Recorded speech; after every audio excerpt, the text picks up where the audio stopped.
Sí, meneer. Of ja, nee. Niet else. Vanuit.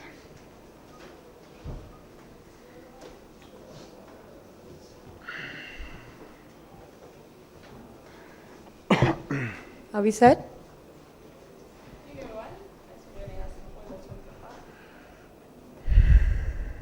Faf, is it frustrating to put in that complete performance that you've been looking for all tournament? Very.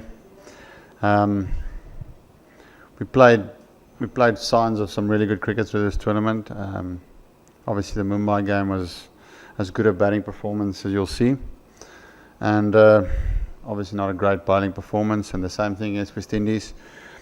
Didn't bat as well as we wanted to, although on that wicket 10 more runs would have been par.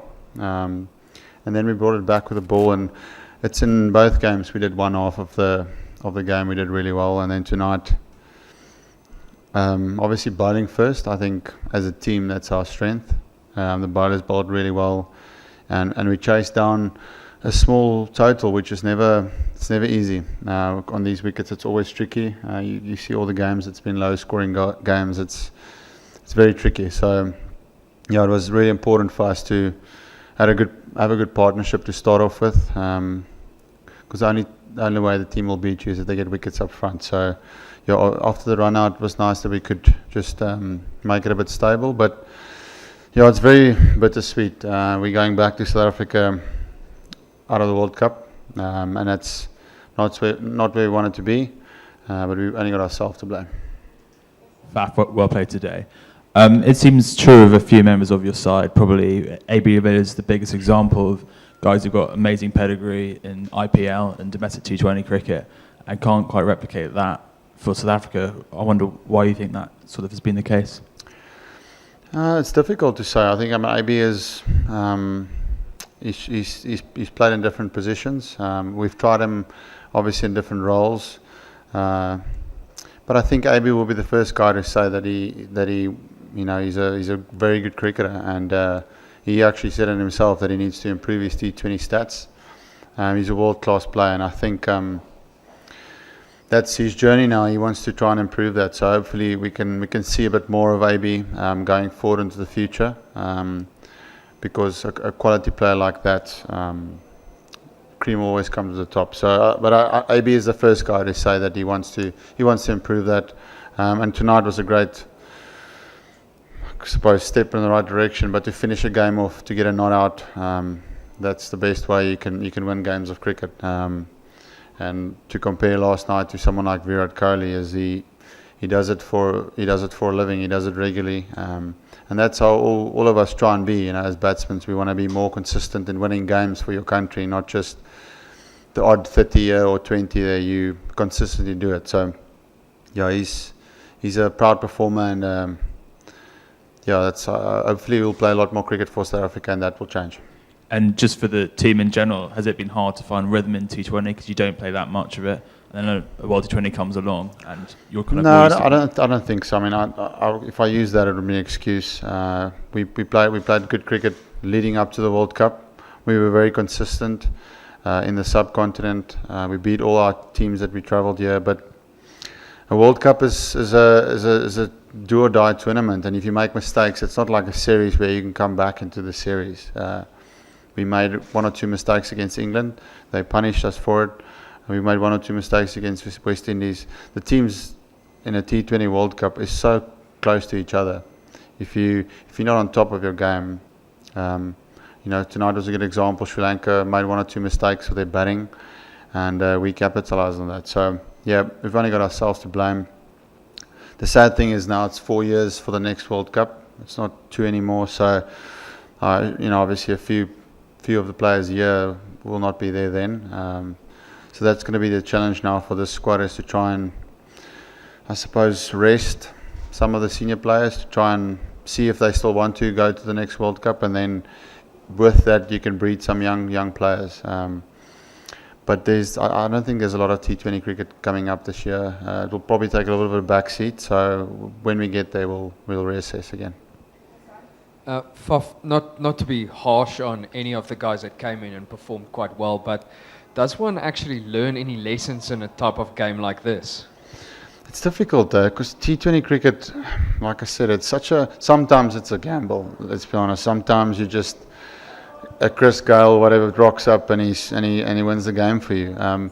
But the one thing that I can say that we were poor in was our extras. Every game we had more wides or no balls than the opposition, and that's always a basic and a controllable. If you could, it's your job is to try and get the ball inside that line, and if you do it less than the opposition, generally that's 5 or 10 runs that you don't have to score with a bat. So that's possibly the key area for me, where we, in the first 2 games when we lost, that was probably the key. Faf, do you think that Staines' performance is an area of concern? Do you see that way? Not really. Obviously was injured for a while, and he came back against the series against Australia, and he did really well. The hard thing for Dale is the fact that he was out of the team for so long, and when you're out of the team for so long, you give guys opportunity to stake their claim. And Kagiso has grabbed it with both hands. He's won a lot of games for us, and because he's done that, it's hard as a captain to overlook a guy who's used the opportunities and taken it with both hands to win you games of cricket. So yeah, Dale was close, obviously, to play even in the previous game, because he's a world-class player and he's an experienced guy, and he bowled well again tonight. But yeah, we've got some great seamers. The same with Kyle Abbott. He's played all the games. The 2 of them has been outstanding for us. So I just think it's a case of really good competition. And because the guys have performed in those roles, it's hard to leave them out. A bit of an extension of this question, Stein, the way you've used Stein, a word on that, and for someone like him, what does the future hold in this format especially? Yeah, how I used him, generally Dale is obviously a bowls 1 or 2 overs in the power play and 1 or 2 at the death. Obviously at Mumbai he only bowled 2 overs. But on that day, Chris Morris looked like he was a guy that wanted to win the game. As a captain, you always look for guys in the field. He came to me and he said, "Give me the ball," and you want that from. So, yeah, he wanted to try and win the game for us. So, and then obviously the conditions changed when we went to Nagpur, where we played a slower bowler, and David Visa, who was our best bowler on the night. So I just think it's obviously horses for courses on different conditions. And the future of Dale, I'm not the guy to ask. I think you have to ask Dale that question. He looks hungry still. He still wants to play cricket. I don't think he's even thinking of retiring out of any format. But like I said, T20 cricket is going to take a bit of a backseat now. We only play again in December. So it's a bit of one-day cricket and then red ball stuff again, where Dale, obviously, he loves the red ball. So I think you're going to see a hungry Dale Steyn still this year for us. Just a word on the run chase. Obviously, you must have noticed there was a fair amount of chanting for AB at certain stages. I mean, was that a bit distracting, or how did you take that when you're winning the game, but they want someone else to win it? I'm actually used to it because I always bat in front of AB. So when I'm batting in India, I just hear AB, AB. So I'm just trying to imagine in my mind that they're shouting for me. But it's actually quite a strange thing to deal with when you first get. I remember the one-day series when we played here. I actually wanted to get out on purpose just because you feel like, AB is such a destructive player, but you feel like, okay, the crowd wants him, so I'm actually just going to try and get out here. But yeah, I've learned now that India loves him. He's obviously done amazing things here, so he deserves everything. He's a box office cricketer, but you have to put your ego aside when you go in front of him. Maybe just Faf, just on the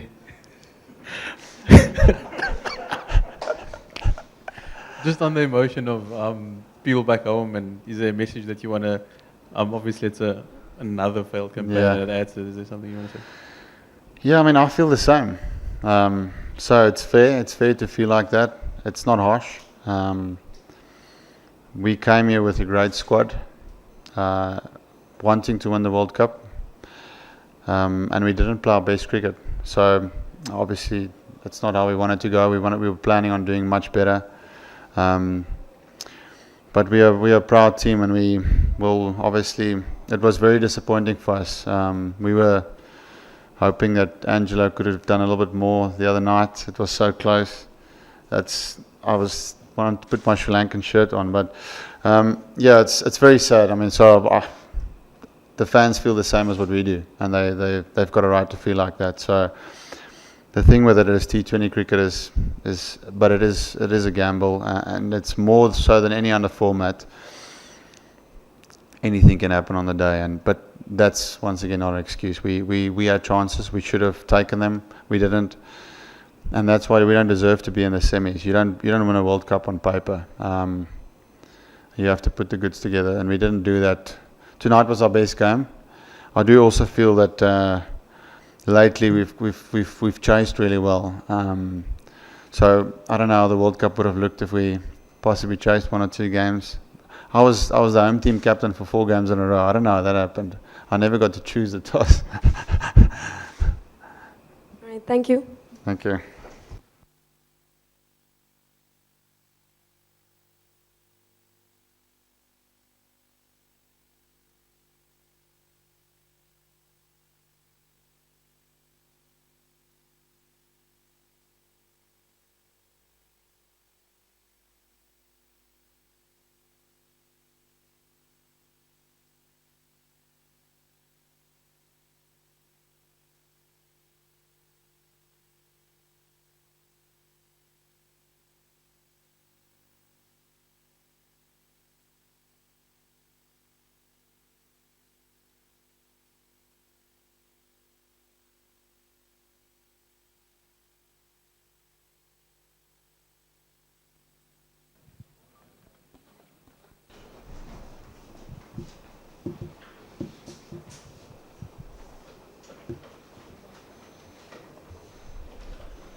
Jeffrey, tough tournament for the team, but are you happy to have put in a few good spells personally?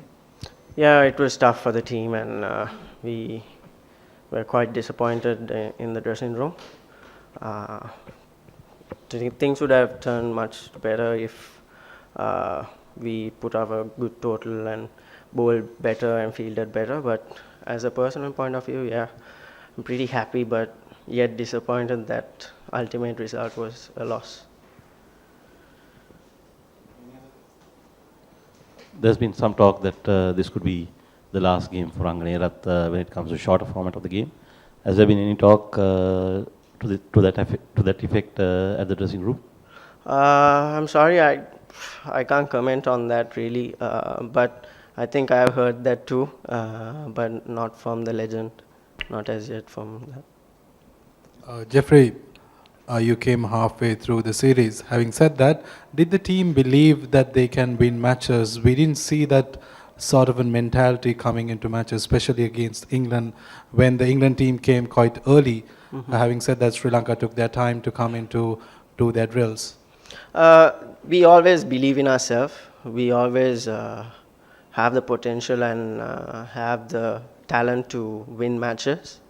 But things that certain areas of the game didn't quite go in our way, like we lost 4 wickets for 15 runs, and yet the captain, Angelo Matthews, he played a brilliant innings, and we came to 160 and lost by 10 runs, which shows really the character and the potential that the Sri Lankan fight of the team.